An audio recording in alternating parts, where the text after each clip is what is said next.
El 6 de junio de 1980 es cuando se promulgó el Real Decreto 1422-1980, por el cual se creaba la Real Academia de Extremadura de las Letras y las Artes, se aprobaban sus estatutos y se regulaba mediante disposiciones transitorias el procedimiento a seguir para su consolidación definitiva.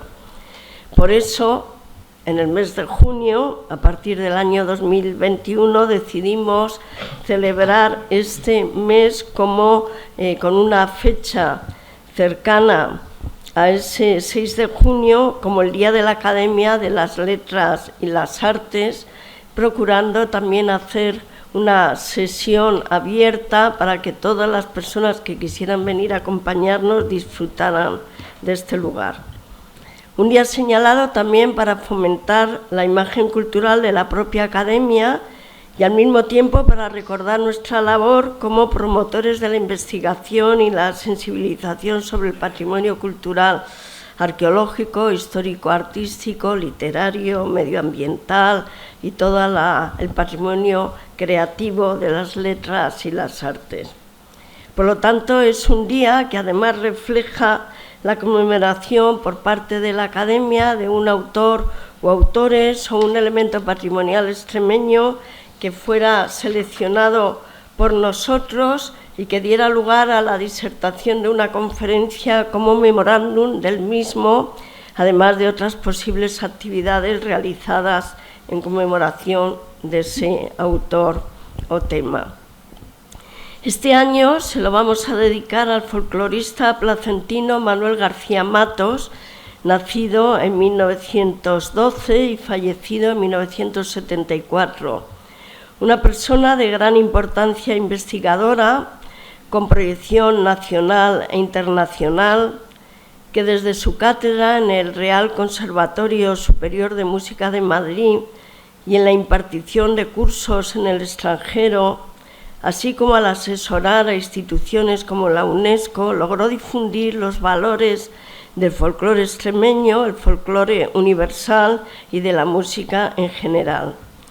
Para hablarnos de ello, contamos con un conferenciante excepcional, el excelentísimo señor don Miguel del Barco, compañero de esta institución.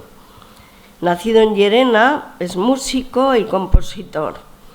Entre otros méritos y actividades, es catedrático de órgano, lo fue primero del Conservatorio Superior de Música de Sevilla y después del Real Conservatorio Superior de Música de Madrid, del que fue además director. Es asesor de la sección de música de Patrimonio Nacional, de la Diputación de Cáceres y de la Asamblea de Extremadura. En junio del 2006, recibió el Premio Nacional del Disco del Ministerio de Cultura, a lo que se unen abundantes distinciones como ser Medalla de Extremadura. Pero sobre todo los que lo conocemos sabemos de su entusiasmo por la música, de su amplia y fructífera actividad como compositor.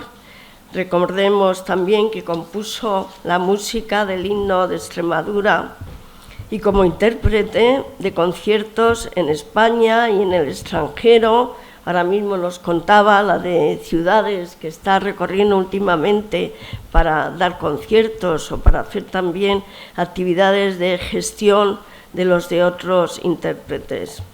Se añade su entusiasmo por Extremadura, esta región de la que no se desliga, a la que viene una y otra vez para distintas actividades, colaborar en jurados de premio, estrenar obras, como lo ha hecho en los 2 últimos años, o participar en distintas actividades, muchas veces también para colaborar con esta academia, como lo hace hoy, por ser un buen amigo de sus amigos, y, como he dicho, por sentirse muy académico, ¿no?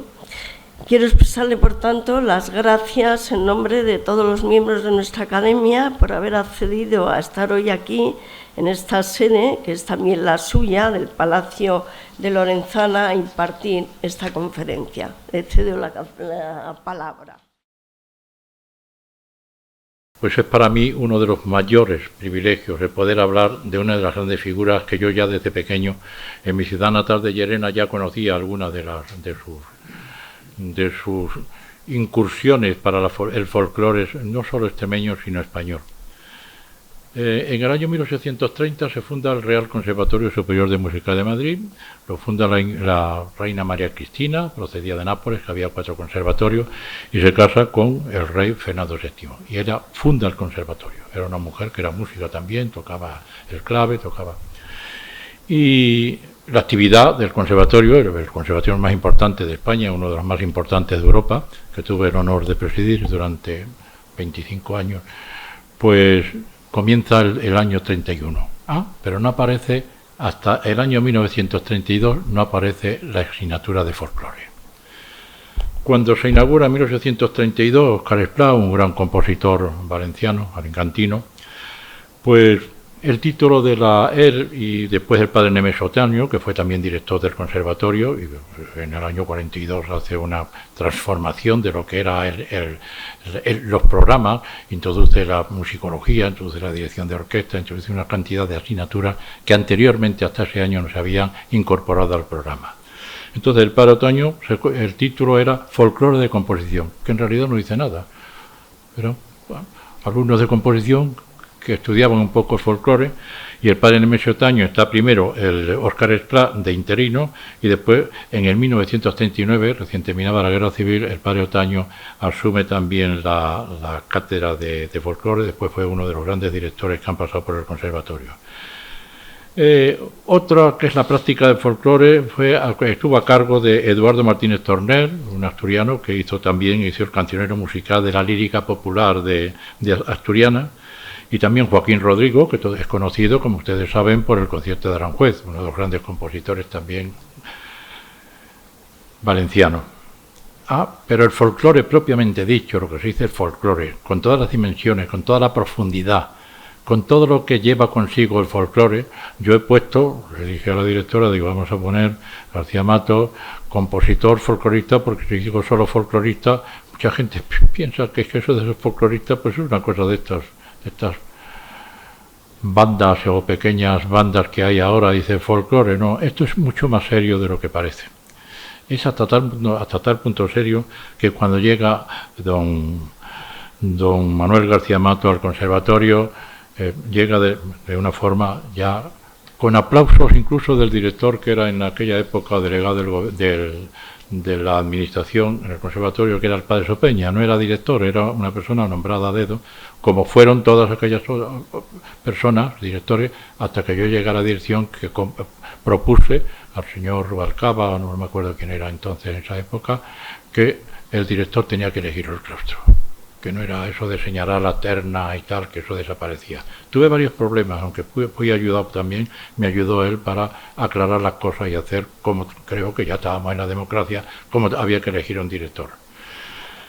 El padre Federico Sopeña Ibáñez, de Valladolid, fue director del Museo del Prado, de la Real Academia de Bellas Artes de San Fernando, de la Academia Española de Bellas Artes de Roma, y fue delegado del gobierno, como he dicho, en el Real Conservatorio.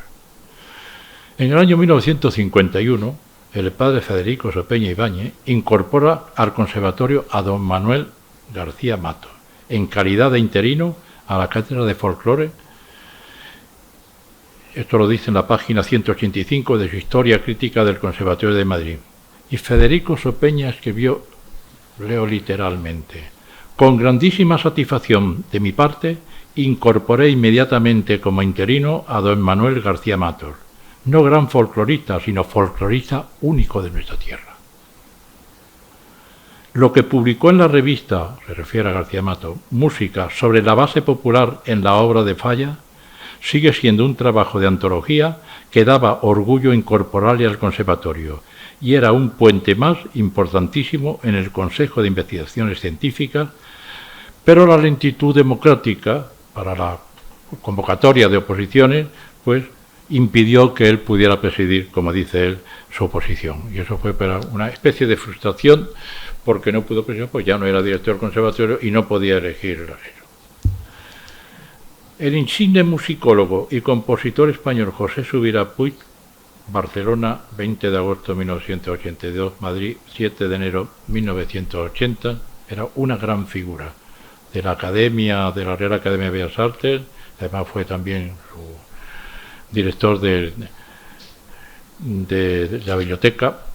Y dice en su bibliografía, mejor dicho: para finalizar esta biografía, trazaré sintéticamente el perfil humano de tan eminente personalidad. Creo que a tan eminente folclorista ningún otro amigo le conoció tan a fondo como yo mismo, pues desde que le traté se entabló una amistad que sería fraternal muy pronto.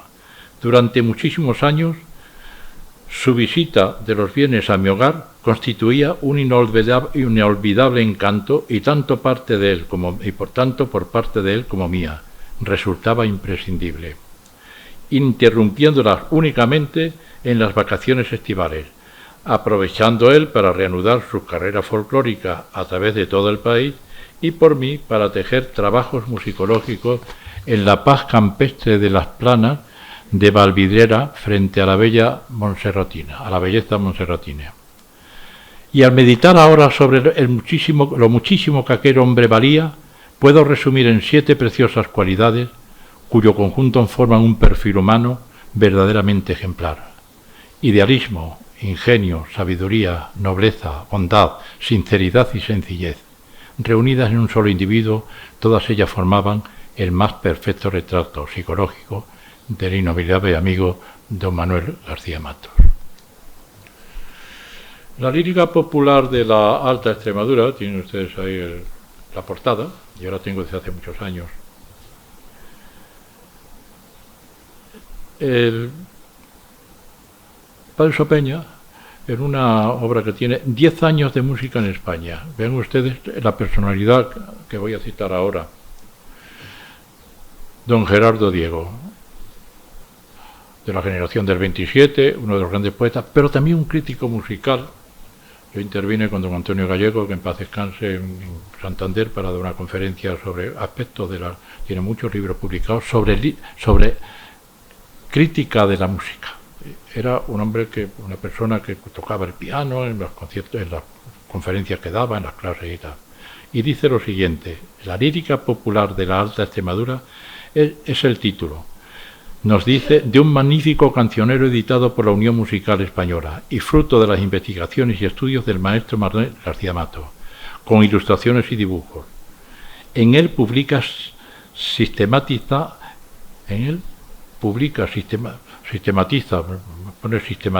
el material folclórico, cantos, danzas, música instrumental, recogidas en una parte de la provincia de Cáceres, material que puede ampliarse extendiendo a las zonas de rebusca, pero que basta ya para apreciar la espléndida riqueza arcaica de esa región hasta entonces inexplorada. Precede el cancionero un prólogo interesantísimo, estudiando las diversas gamas a que pertenece la melodía y conjeturando los orígenes y relaciones de la música popular extremeña con las sucesivas culturas hispánicas. Muy seductoras son, por ejemplo, las observaciones que nos brinda a propósito del sabor litúrgico de alguna.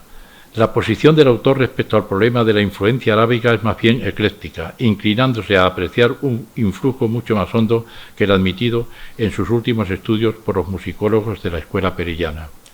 Sigue al estudio melódico el ritmo, lo que le lleva a tratar también de las danzas populares extremeñas, en relación con las andaluzas, y a continuación reproducen las melodías de canto de 8 secciones, de ronda, de boda, de quintos, de nochebuena, de alborada, de faenas religiosas y de cuna, de bailes y canciones varias.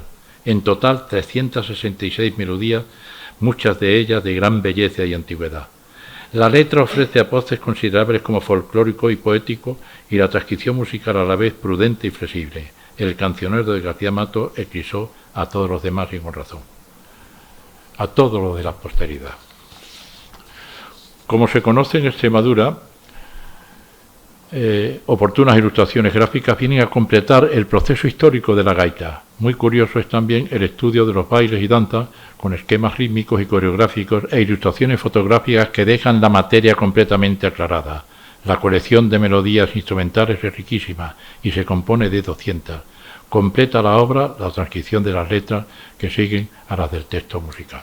La gaita extremeña no tiene nada que ver con la gaita gallega, es como una especie de flauta, ¿no? Y el tamboril. Ya verán ustedes algunas fotos inéditas de cómo don Manuel García Mato, vestido de extremeño, pues está tocando la gaita cuando era jovencito, ya no sé si de mayor también. El cancionero popular de la provincia de Cáceres es otro de los complementos de lo que es la lírica de la Alta Extremadura. Yo lo veo, en el estudio que he hecho de él, inferior a la primera colección que él elige. Y es en una obra minuciosa, extensa y de gran interés, cuya edición, según el autor, fue posible gracias a la colaboración del Instituto Español de Musicología, del Consejo Superior de Investigaciones Científicas, la Consejería de Cultura de la Junta Regional de Extremadura, la excelentísima Diputación Provincial de Cáceres y el excelentísimo Ayuntamiento de Plasencia, y aquí algunos de sus pasajes. El profesor García Mato, con el conocimiento pleno de la música tradicional de su tierra, tenía, expuso en gran cantidad de trabajos y artículos múltiples datos de interés valiosísimo para edificar un prisma definitivo y a niveles de observación científicamente válidos para cuanto a la música tradicional cacereña se refiere. Pero además de la magna obra ya citada, nos deja editado un compendio de danzas titulada Danzas de España, Extremadura, Madrid 1964, en el cual transcribe detalladamente varios de los bailes más típicos de la región cacereña. En cuanto a los registros fonográficos que sobre música tradicional extremeña se posee, cabe destacar por su autenticidad, absenta de efectismos comerciales, las siguientes grabaciones: 7 documentos de antología de folclore musical de España, interpretadas por el pueblo español, primera sección antológica realizada por el profesor García Mato, 6 documentos en la segunda selección de la misma antología, 32 documentos de la magna antología de folclore musical de España, obra realizada por el profesor Manuel García Mato y terminada por su hija María del Carmen García Mato. Las 3 colecciones han sido editadas por la Casa y Pavor en una producción bajo los auspicios de la UNESCO. Existen además 3 grabaciones de interés certero: Canciones y danzas de Badajoz, interpretadas por los grupos mixtos Coros y Danzas de Badajoz. 16 documentos, discos clave 18.137, Canciones y danzas de Cáceres, interpretadas por el grupo mixto de Coros y Danzas de Cáceres. ¿Se puede pedir más? Mis biografías. A don Manuel García Mato me lo presentó en la Puerta de San Ginés de Madrid don José María Mancha, que era catedrático de órgano del conservatorio, fue mi último profesor. Estuvo en Astorga, era de Guareña.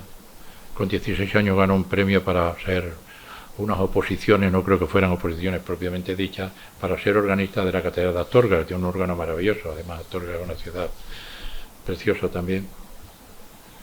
Y entonces me lo presentó. Yo no lo conocía, yo estaba de catedrático en Sevilla, de órgano de acompañamiento al piano, y mira, te voy a presentar. Era un hombre muy modesto, muy educado.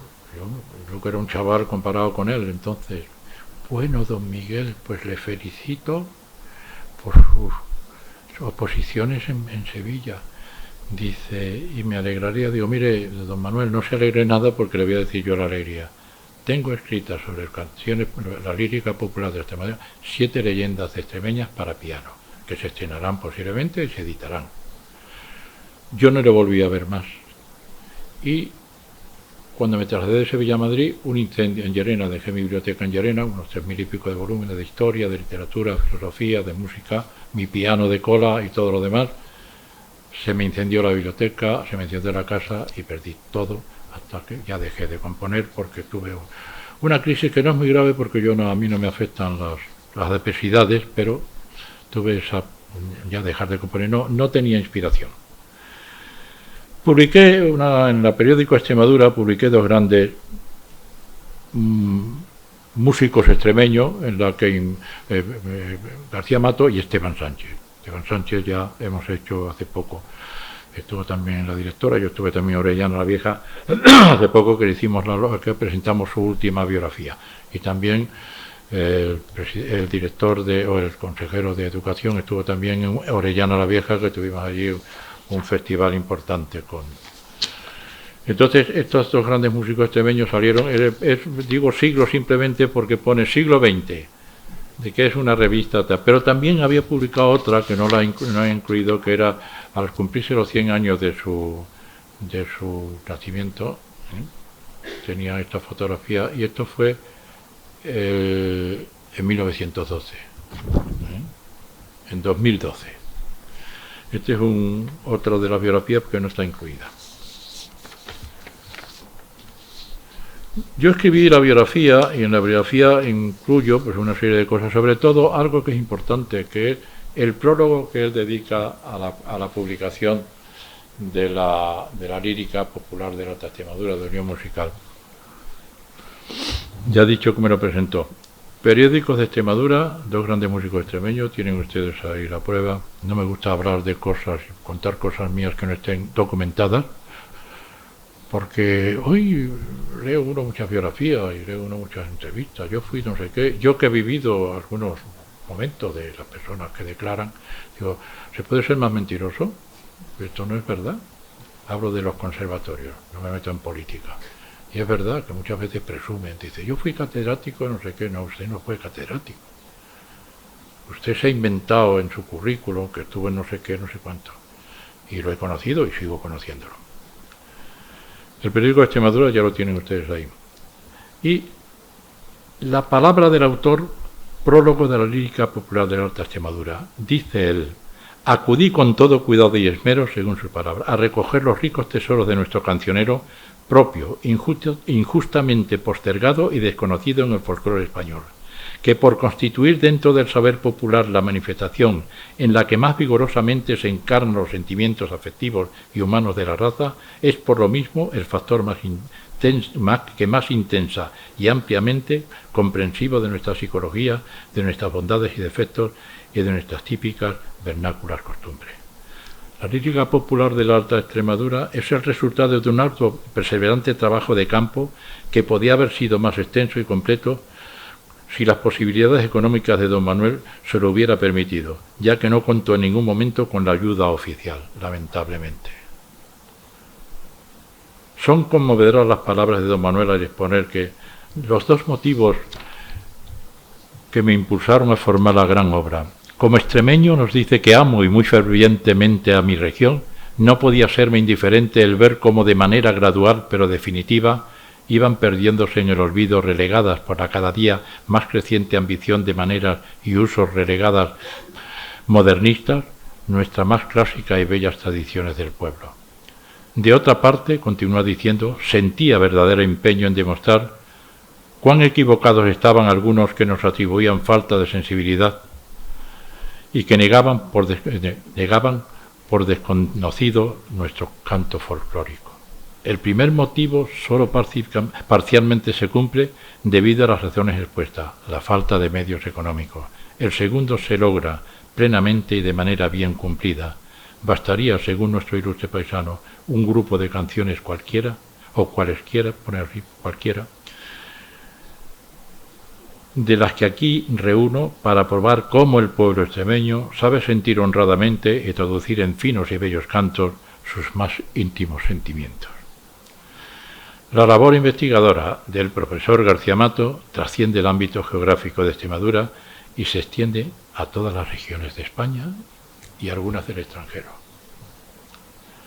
Además de los artículos citados, mi admiración y mi pasión por la obra de García Mato viene de lejos y se puede confirmar en innumerables citas y conferencias y en muchas de mis creaciones musicales basadas en motivos de la lírica popular de la Alta Extremadura, que son los siguientes: 13 canciones de cuna, año 1969, 7 leyendas para piano en los años 1986-87, una marcha procesional de la Cofradía Eucarística de la Sagrada Cena de Nuestra Señora del Rosario. Le pido perdón a la cofradía porque puse del Calvario y hace el Rosario, pero ya no hubo tiempo de rectificar. Para órgano y editada por Real Musical de Madrid en 1900. Diferencias sobre un tema extremeño. Ahí tienen ustedes la portada, diferencias sobre un tema extremeño. editadas por Real Musical de Madrid y estrenada por mí ese mismo año en la Fundación Juan Mar de Madrid y programada e interpretada tanto por mí como con mis alumnos más destacados en conciertos tanto en España como en el extranjero, Festival de Viena, muchos de los conciertos que he dado en Moscú, en todas esas partes donde están. Y ahora tenemos los dos preludios que he anunciado, que son uno sobre el ramo de la Cruz Bendita y el de la Santa Cena. Pasamos ahora a la marcha procesional que tenemos. Ese es el documento de la marcha procesional, que dice lo siguiente, la letra: 10 puertas tiene mi iglesia, entremos por la más chica. Hagamos la reverencia a la Santa Cruz Bendita. Hagamos la reverencia a la Santa Cruz Bendita. Ahí está basada la marcha procesional que aparece en YouTube, que aparece mucho, que se estrenó con asistencia de los obispos y de todas las personalidades de Cáceres. En una de las iglesias se estrenó. Y creo que ha tenido un éxito porque la obra...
Cortamos, viene ya.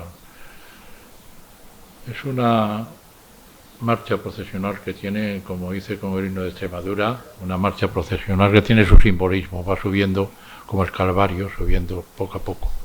Pero hay que interpretarla, ¿no? Como pasa con el himno de Extremadura, nuestras voces se alzan, sube la melodía, de los cielos se llena, sube la melodía de bandera, melodía ondulada, verde, blanca y negra, el orden de la bandera de arriba abajo. Por si no se enteran algunos que están poniendo en YouTube y eso, versiones que no están autorizadas por mí. y que puedo demandar. Esa está protegida por ley.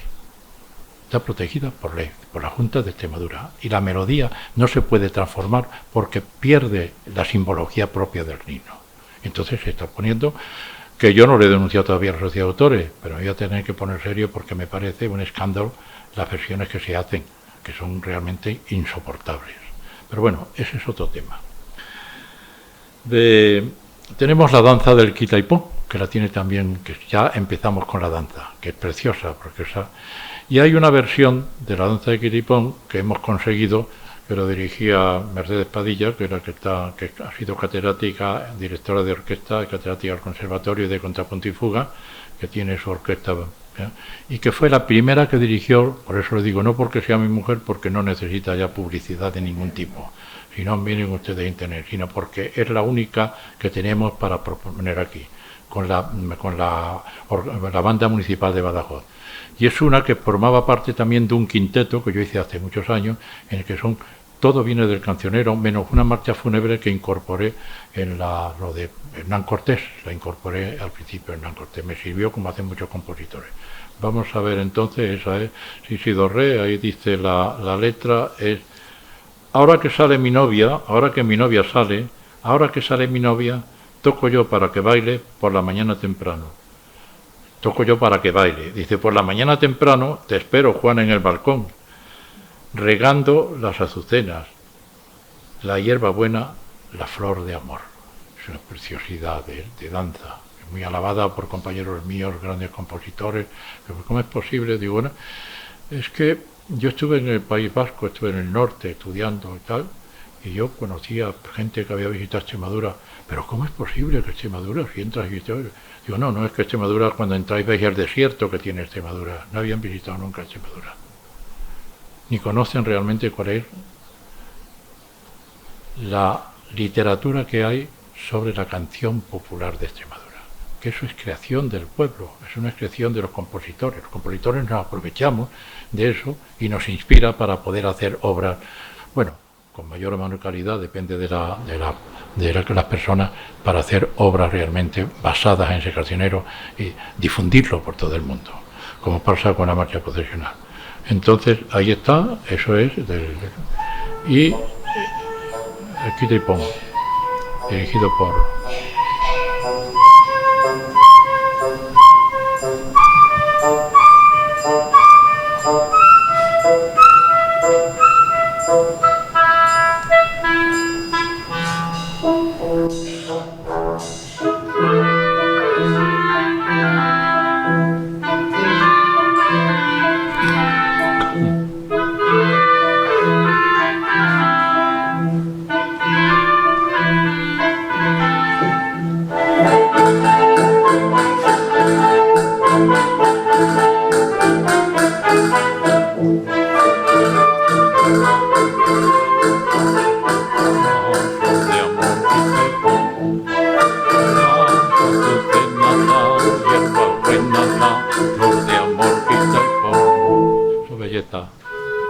Gracias.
Otro grupo, tiene ahí en la Cáceres.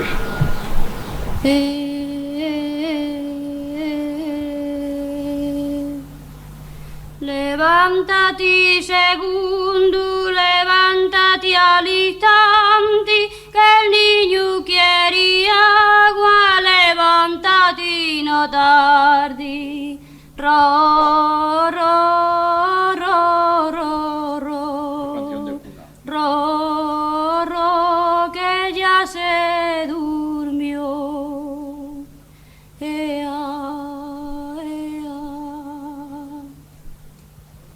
La palomita canta en el olivo, cállate palomita que duerma mi niño. Ro, ro, ro, ro, ro, ro, ro, que ya se durmió.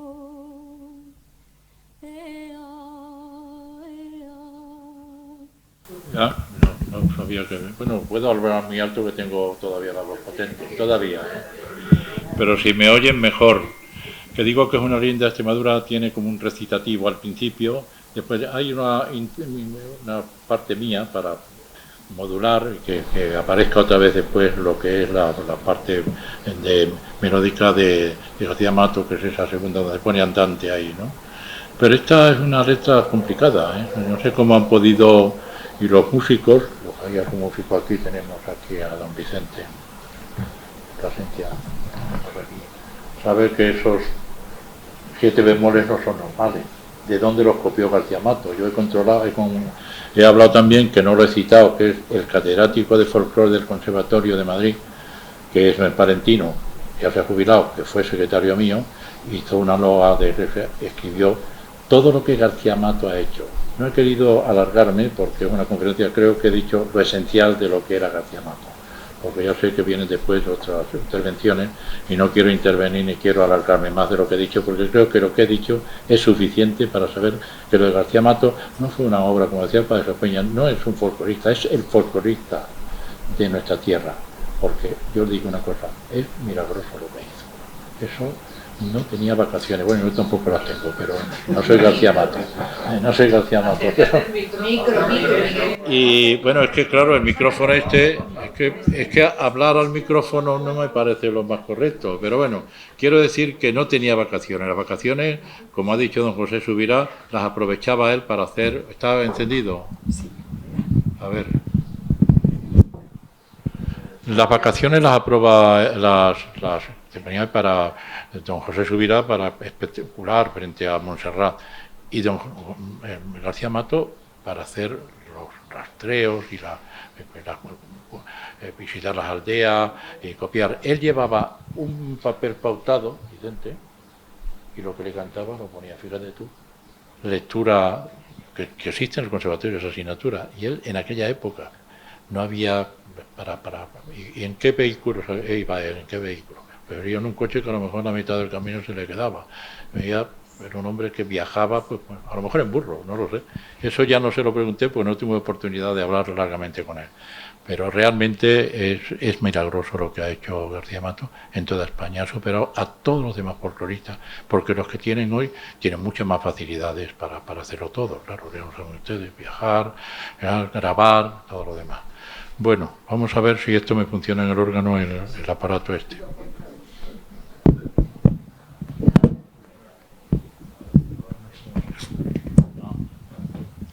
Bueno, esta es la leyenda que empieza con un recitativo. El recitativo es importante. Vamos a ver, porque este órgano, ya le digo que ayer por la mañana es cuando pensé que íbamos a traer un instrumento que yo llevo sin tocar.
muchas gracias, pero los aplausos que sean para García Mato.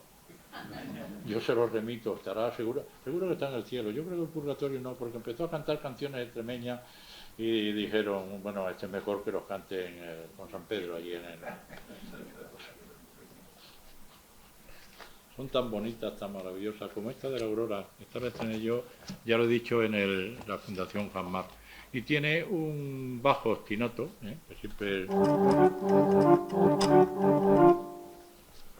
Vamos a ver, que aquí no me cabe la... Tengo que hacer una... A ver... Que el latillo es muy pequeño.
Muchas gracias.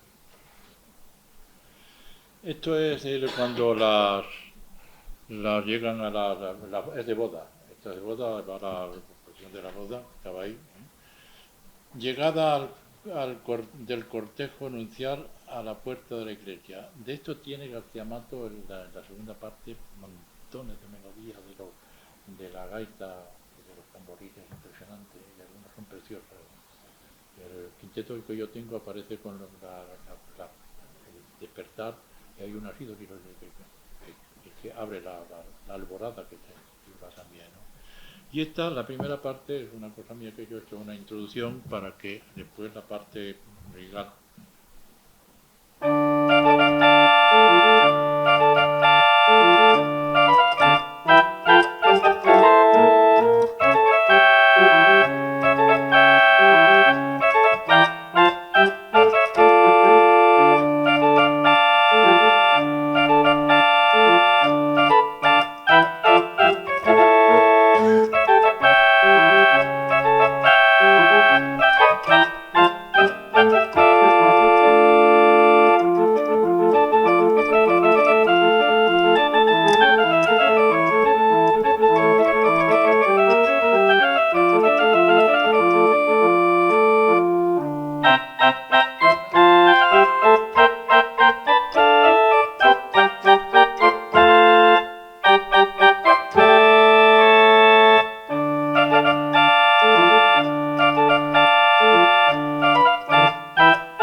un sello del Correo no lo tiene cualquiera.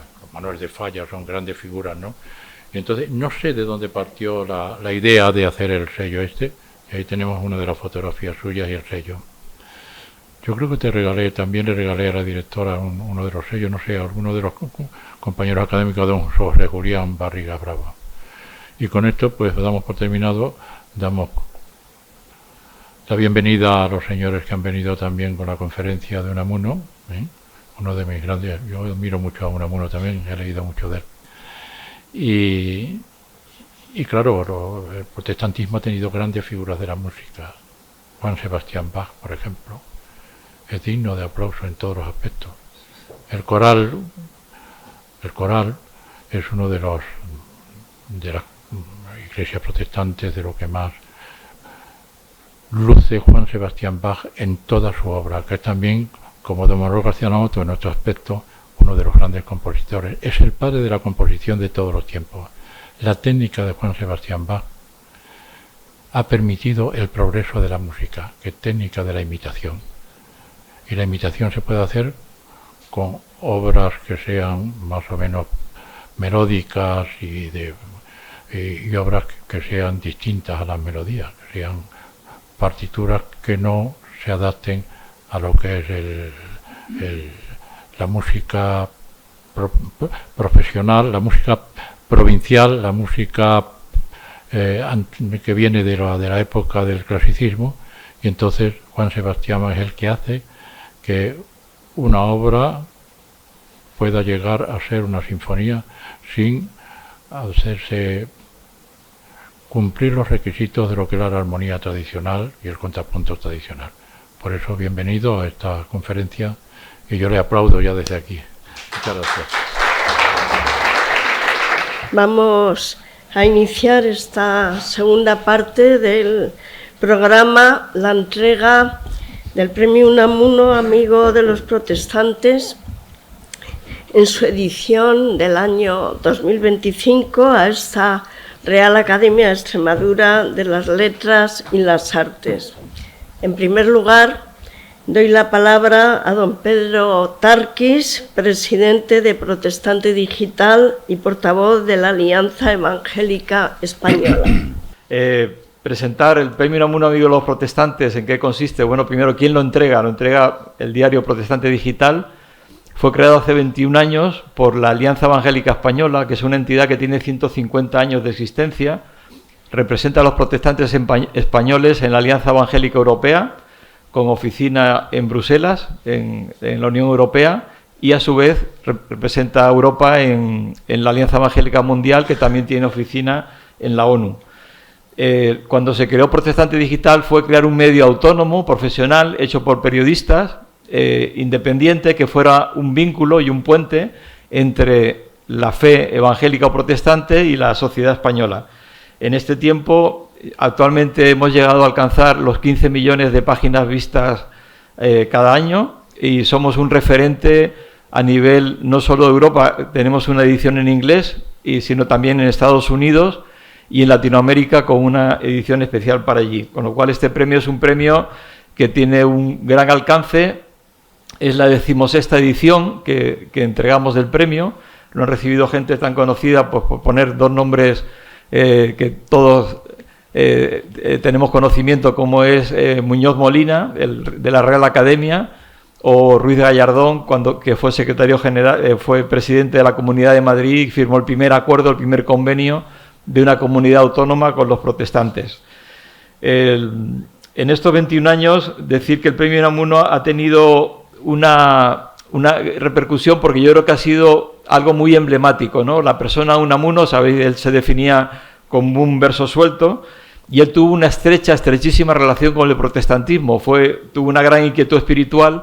En esa inquietud, por ejemplo, él aprendió el danés solamente para leer a Søren Kierkegaard, que es un filósofo, pero también era un pastor y un teólogo protestante. Se carteó con figuras internacionales como John Mackay a nivel de inquietudes que tenía religiosas. Aquí en España tuvo encuentros y en congresos con los evangélicos españoles, y sobre todo, lo más emblemático es su relación con un pastor en Salamanca, pastor español, que se llamaba Tilano Coco, Viene muy bien reflejada esa historia en la película de Amenábar cuando termine la guerra. Él tomaba café, discutía, en fin, él consideraba un amigo. Y cuando llegó el ejército de Franco, cogió prisionero a Tilano Coco y finalmente le fusiló por protestante y por masón también.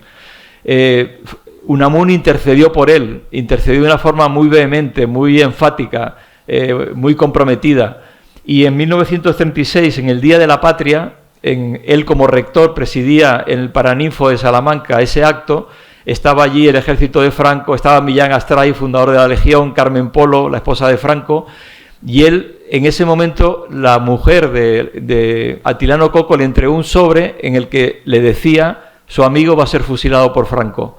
Aquello le conmovió tanto que inmediatamente él garabateó en ese sobre un discurso, y cuando empezó fue un discurso tremendo, no sé si lo conocen, pero la verdad merece la pena leerlo. La película de Amenábar lo recoge muy bien, en la que dijo: vencer no es convencer, tenéis la fuerza bruta, pero falta la fuerza de la razón, y hablo porque callar sería mentir. En fin, hizo un discurso tan encendido que Millán Astray se levantó y dijo: abajo los intelectuales, viva la muerte.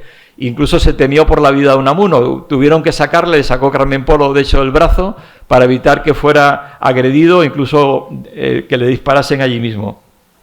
Por eso el nombre del premio Unamuno, y es el nombre que damos a este premio a aquellas entidades, a aquellas personas que sin ser de fe protestante han tenido una actitud de trato justo, de trato empático, de normalización en la sociedad con lo que somos los protestantes españoles, que hemos aportado mucho en la cultura como ciudadanos y en muchos aspectos.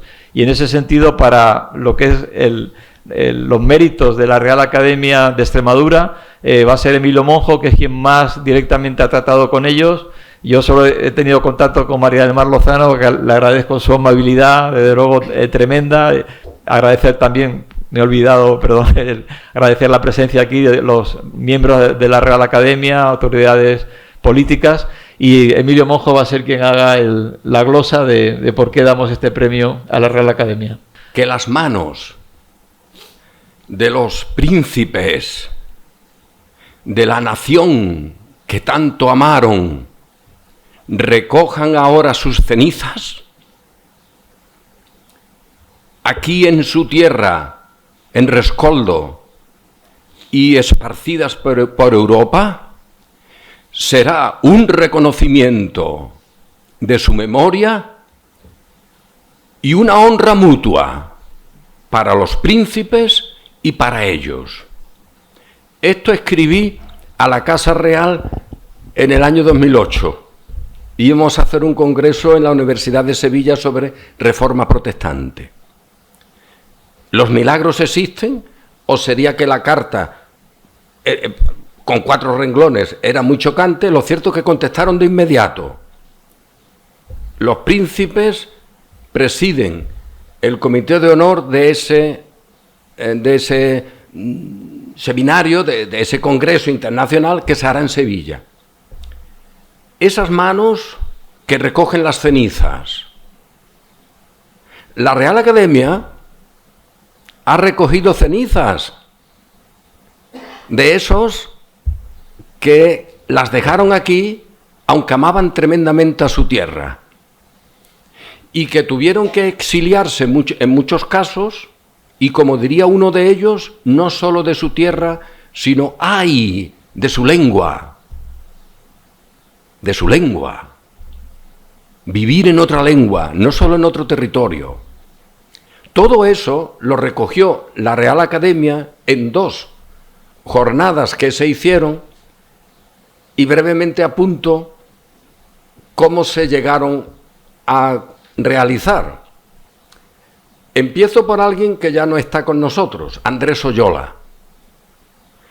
El otro culpable, y por inicio, de cómo secuencialmente pasó el tema, Manuel Pecellín, de Monesterio. Hay que ver la cantidad de cosas buenas que salen de Monesterio. Nos encontramos en Monesterio haciendo una jornada sobre Casiodoro de Reina. Tan desconocido, pero ya conocido, gracias a actividades como las que realizó la Real Academia. de allí salió, como debe ser, tomando un café, la decisión de que, oye, pues la Real Academia podría hacer la jornada anual sobre Casiodoro de Reina. ¿A dónde nos vamos? Carmen Fernández y su casa, el Centro Universitario de Santa Ana. Allí acudimos. Perfecto, perfecto, pues muy bien. La jornada, que no me acuerdo el número, sobre Casiodoro de Reina. Unas manos, a veces casi sin darse cuenta, otros conscientemente, que recogían cenizas. No es un tema menor eso, porque esas cenizas eran de personas que la historiografía moderna, actual, populista, endeblita, miserablona de nuestra tierra, llamaba renegados y falsos patriotas, porque todo el mundo sabe que un español puede ser anticlerical o católico. No me lo hagas protestante. Pues eso ocurrió, y allí en el Centro Universitario de Santa Ana celebramos, ¿cómo decirlo? Vamos a decirlo, una pedazo de jornada sobre Casiodoro de Reina, nuestro buen Casiodoro, ya conocido. A partir de ahí, oye, que se dinamizan los estímulos y llega incluso hasta la Asamblea de Extremadura a tener una reunión en la que se propuso dedicar un año a la figura de Casiodoro de Reina en el aspecto cultural. Y cada grupo tuvo que aprender algo de Casiodoro. Eso hace muy pocos años era impensable. ¿Cómo ocurren las cosas? Bueno, ocurren porque hay una legalidad. Gracias a Dios, ¿eh? Oye, tenemos libertades. Pero eso solo no funciona si no hay personas que ponen en funcionamiento, como se dice muchas veces, poner en valor esas libertades, esas posibilidades. Recuerdo en esto un congreso que hicimos en la Universidad Complutense, primero de 7, uno cada año, sobre la Reforma Protestante Española. Casiodoro, Cipriano de Valera, el otro, el federalismo en esta reforma, los pobres en esta reforma, el culto en esta reforma, la música en esta reforma, que así como se quiso traducir la Biblia al castellano, escuchando hoy, yo soy lego total en música, vamos, lo último que se pueda, una piedra es más fina en música que yo, pero escuchando, oye, ¿por qué los nobles salmos hugonotes hemos de cantarlo con la melodía de Ginebra? ¿No hay extremeños que metan una alegría especial de nuestra tierra en esos pedazos de salmos que tanto consuelo han traído, que tanto ánimo han dado? Pues hágase en el futuro. Pero ese proceso de que alguien tiene que dar el paso, oye, ¿se puede hacer un congreso internacional en la Universidad Complutense con su mecanismo de protocolo normal académico? Sí, pero ¿quién lo hace? Porque eso es ponerse un poco en contracorriente, porque no se trata de una actividad de estas que lo suavizan todo. Al final todo el mundo cree lo mismo en el 16. Hombre, al final, fíjate, la Inquisición aquí, pero el consistorio calvinista en Ginebra es igual.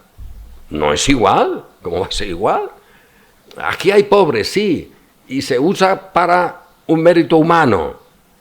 Oye, en ese mundo europeo de la Reforma no hay pobres en el sentido de que no hay legalmente pobres o se busca la pobreza, sino que se obliga a que el ámbito civil proporcione comida al necesitado para que nunca tenga que pedir limosna, porque el que pide siempre es siervo del que da.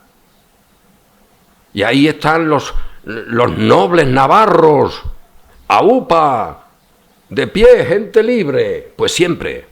Pero cuando tienes que pedir para comer, pierdes tu libertad, no solo la dignidad, la libertad.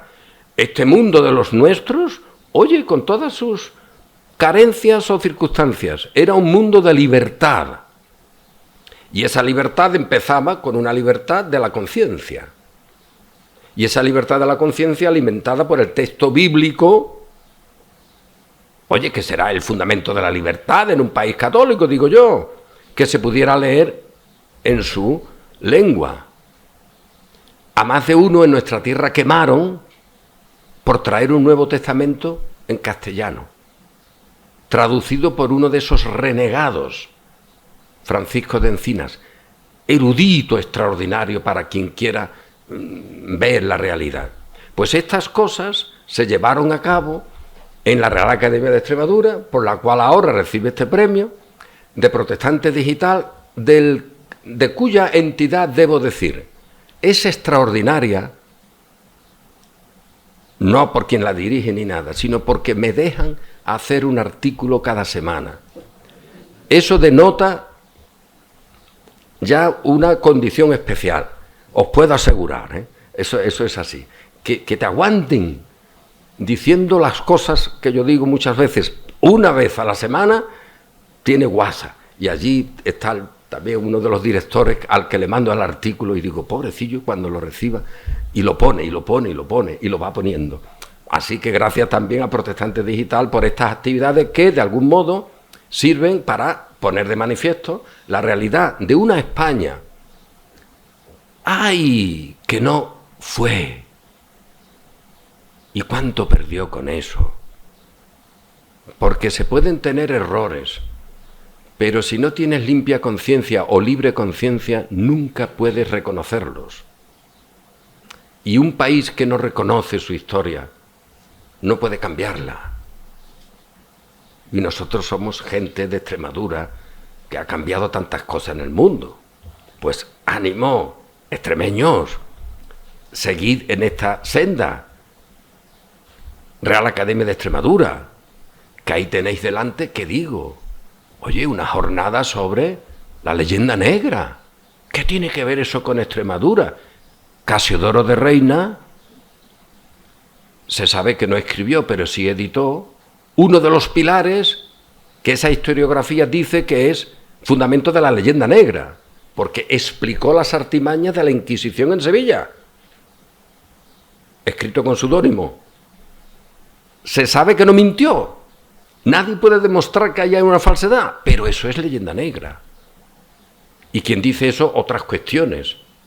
Oye, la realidad de Europa y la realidad de lo que no fue Europa porque rechazó a la Reforma, que no es nada santificado, sino simplemente un talante. Oye, pues eso no se puede borrar, no se puede quitar, o decir, no, la gloria de España ahora será que se quite Europa, esa Europa del siglo XVI. Fijaos que 5 minutos, pero termino. Ese extremeño tan notable, Juan Donoso Cortés. Hágase una jornada, yo creo, no sé si ha habido, que discutamos por qué prefería la dictadura del sable a la de la navaja. Cómo influye en Carl Smith. Oye, no es tema menor. El modelo de teología política no es un tema menor, que eso está ahí vinculado al nazismo. Y ese señor, jurista notable, reconoce que él recoge las enseñanzas de Donoso Cortés. Bueno, pues él decía lo mismo que otros de la época. Esta reforma protestante, ¿cuántos males nos ha traído? El libre examen. Empiezas por el libre examen y terminas reclamando derechos civiles. ¿Tú? Esto no es una... Oye, que te lo dicen. A ver, la revolución social, ¿de dónde viene? De la reforma protestante, tú. Esa reforma protestante que tuvo sus circunstancias, pero que tuvo en nuestro suelo también brotes, que quemaron, que eliminaron, y que ahora hay manos, oye, que no les importa mucho ensuciarse con aquellos que estaban en la prisión, porque de alguna manera la Real Academia fue a la prisión de Sevilla, de alguna manera, a la de Valladolid, o a recoger la ceniza de algún auto de fe. porque algunos los quemaron vivos, pero como a Casiodoro de Reina, Cipriano de Valera y otros, en estatua, que ya había que ser brutos, hacían ahí un muñeco y los quemaban. O como el gran Constantino de la Fuente, que le queman los huesos. Brutos. Eso no es igual. Ahí no hay un ecumenismo así bonito. No, allí había una gente que quemaba y otra gente que eran quemados con un decreto del mayor procedimiento jurídico que se reconocía en España, que era el de la Suprema Inquisición. Así que todos estos elementos hacen que ahora tengamos, a pesar de todo, porque mira cómo estamos en España, que tengamos esperanza, porque esas cenizas siempre brotarán,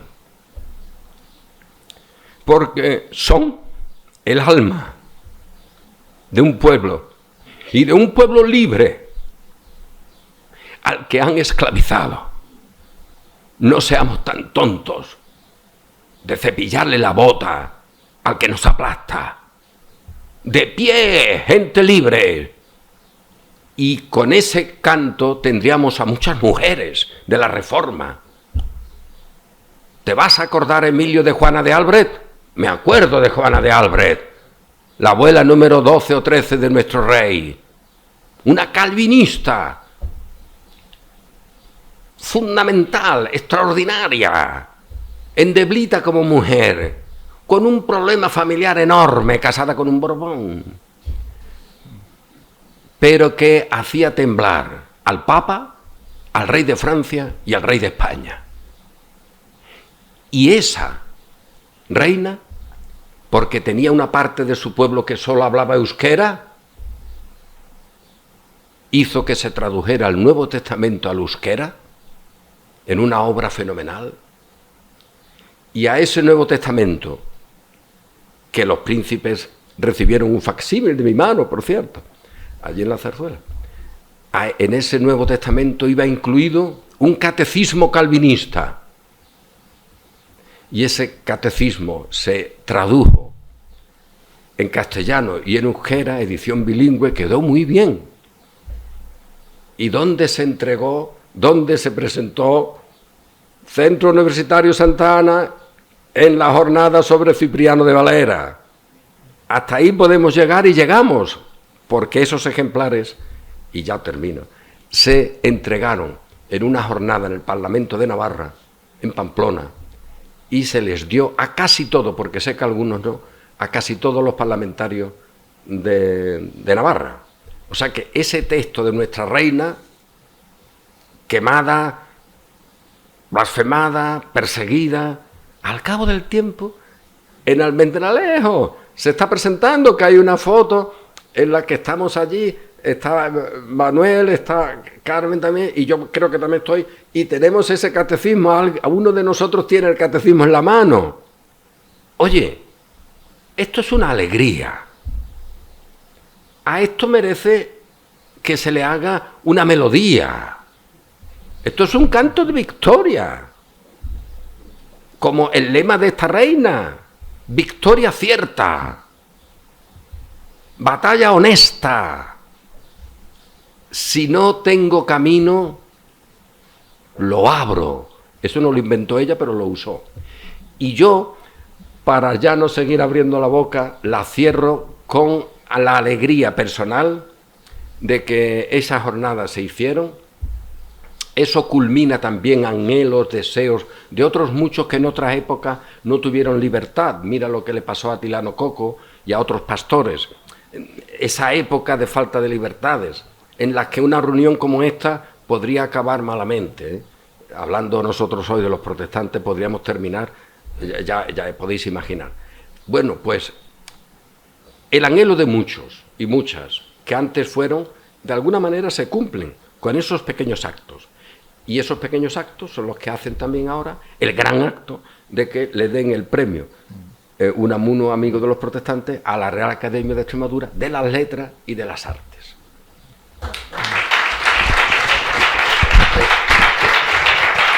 ¿Entregamos el premio ahora? Sí. Bueno, dos cosas. Una, ahora entenderán por qué le dijimos 5 minutos. Y lo segundo, nos lo ha mencionado, que es muy importante, que el impacto de la labor de la Real Academia ha hecho, por ejemplo, que Casiodoro de Reina, primer traductor del texto original de la Biblia al español, que Muñoz Molina dice que es equivalente al Shakespeare castellano, no era conocido en su pueblo natal aquí en Extremadura, y después de la labor de la Real Academia se le puso una calle con su nombre, en fin, que es de agradecer. Antes de que hable nuestra querida directora, quería pedir al director de Protestante Digital, periodista, que acuda para entregarle el símbolo de este premio.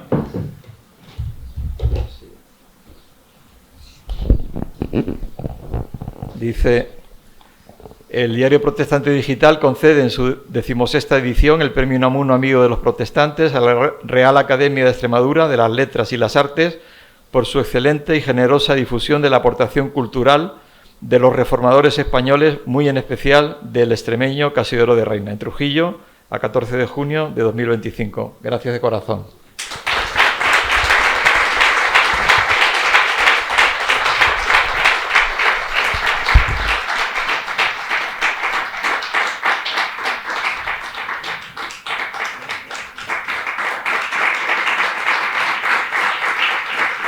La Real Academia de Extremadura de las Letras y las Artes agradece este prestigioso premio que otorga Protestante Digital, el principal medio de información y opinión evangélico en nuestro país y uno de los principales fuera de él en castellano, vinculado a la Alianza Evangélica Española, y que lleva el nombre, como bien se ha dicho, del gran pensador y escritor Miguel de Unamuno. Un premio que, como bien han explicado don Pedro Tarquis, presidente de Protestante Digital y portavoz de la Alianza Evangélica Española, y el doctor don Emilio Monjo, director del Centro de Investigación y Memoria del Protestantismo Español, reconoce a alguna persona o institución española que, sin ser de confesión protestante, haya realizado alguna contribución destacada a favor de la pluralidad y la convivencia de la sociedad, especialmente en aspectos relativos a los evangélicos españoles. Como me escribía hace unos días nuestro académico don Manuel Pecellín, es bien conocida la simpatía de Unamuno hacia la tesis de la Reforma protestante. Como también se ha dicho, su filósofo predilecto fue Søren Kierkegaard, tanto que quiso dominar el danés para leer al pensador en su lengua materna. No pocas de las ideas del autor de Temor y Temblor encontrarán eco en el sentimiento trágico de la vida o en la agonía del cristianismo, los dos ensayos capitales de Unamuno, incluidos por Pío XII en el índice de libros prohibidos. Ciertamente se le achacaba un tratamiento teológico no ortodoxo y existencialista de cuestiones fundamentales como la inmortalidad del alma, la fe, la duda y la razón. Sin duda, el rector de Salamanca propuso una visión profundamente personal, angustiada y filosófica del cristianismo, alejada del dogma católico tradicional y más próxima a esas iglesias luteranas o calvinistas.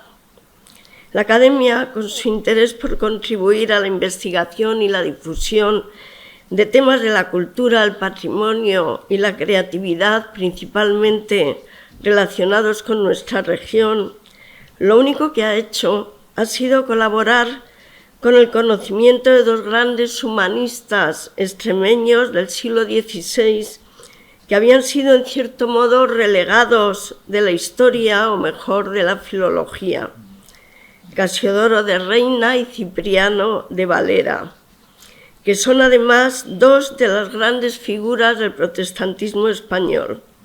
Es decir, que ha hecho justicia hacia unos humanistas de importantísima relevancia que quisimos fueran motivo de ponencias y debates de nuestras actividades investigadoras. porque la Academia desde hace años viene organizando anualmente unas jornadas de humanismo extremeño dedicadas a temas relacionados con esa corriente intelectual del renacimiento cultural. En ellas se han desarrollado estudios sobre humanistas extremeños como Benito Arias Montano, Pedro de Valencia, Francisco Sánchez de las Brozas, el brocense, Luis de Toro u otros que también, no siendo de estas tierras, estuvieron muy relacionados con ellas y fueron figuras señeras como Antonio de Nebrija. El año 2019, la 9ª jornada fue dedicada a Casiodoro de Reina y celebrada, como se ha dicho, en el Centro Universitario de Santa Ana de Almendralejo. Como se ha explicado también, Casiodoro, nacido en Montemolín, filólogo y teólogo, fue el autor el año 1569 de la primera traducción al castellano de la Biblia a partir de los antiguos textos hebreo y griego, la conocida Biblia del Oso. Casiodoro sufrió, ya se ha dicho, la persecución de la Inquisición, desplazándose por distintas ciudades europeas, por lo que el entonces director de la Editora Regional de Extremadura, Luis Sáez, afirmó que Casiodoro vivió una vida novelesca. Dado el interés que suscitó esta reunión científica, los académicos decidieron que la siguiente jornada, celebrada también en Almendralejo en 2021, por el lapsus de la pandemia, no se hizo el año anterior, se dedicara a Cipriano de Valera, nacido en Fregenal de la Sierra, también teólogo protestante que editó la Biblia de Casiodoro tras una adaptación llamada la Biblia Reina Valera. Estas jornadas hicieron que en Extremadura se conocieran mejor estas figuras sin prejuicios o silencios ya superados y que la Editora Regional de Extremadura editase parte de la Biblia del Oso de Casiodoro de Reina, así como que el municipio de Montemolín, lugar de nacimiento de Casiodoro, tomase más conciencia de su figura y le dedicase una calle, además de algunas celebraciones en su recuerdo. Por eso estamos muy felices de este premio que ha recaído en ediciones anteriores, como ya se ha comentado, en figuras o en personas tan distinguidas como Antonio Muñoz Molina, José María Calviño, José Luis Villacañas, Alberto Ruiz Gallardón o la Universidad de Las Palmas de Gran Canaria. Y esperamos que haya más ocasiones para colaborar en la investigación y difusión de personalidades como la que hoy nos reúnen, demostrando que la Academia está interesada en transmitir el conocimiento con libertad intelectual, buscando la excelencia investigadora. Terminemos con la frase de Unamuno: la única forma de darle carácter definitivo al mundo es darle conciencia. Quizás la Academia, con nuestras aportaciones al mayor conocimiento de grandes pensadores e intelectuales, ayudemos en esa toma de conciencia sobre el mundo y la historia. Muchas gracias.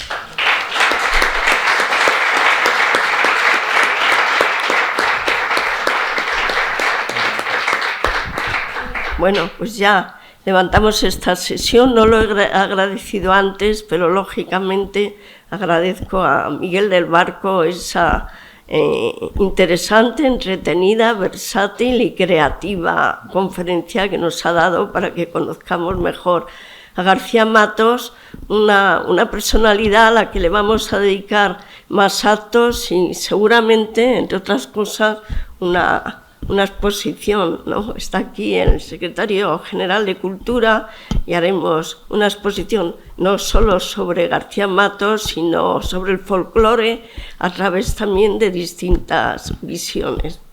Muchas gracias.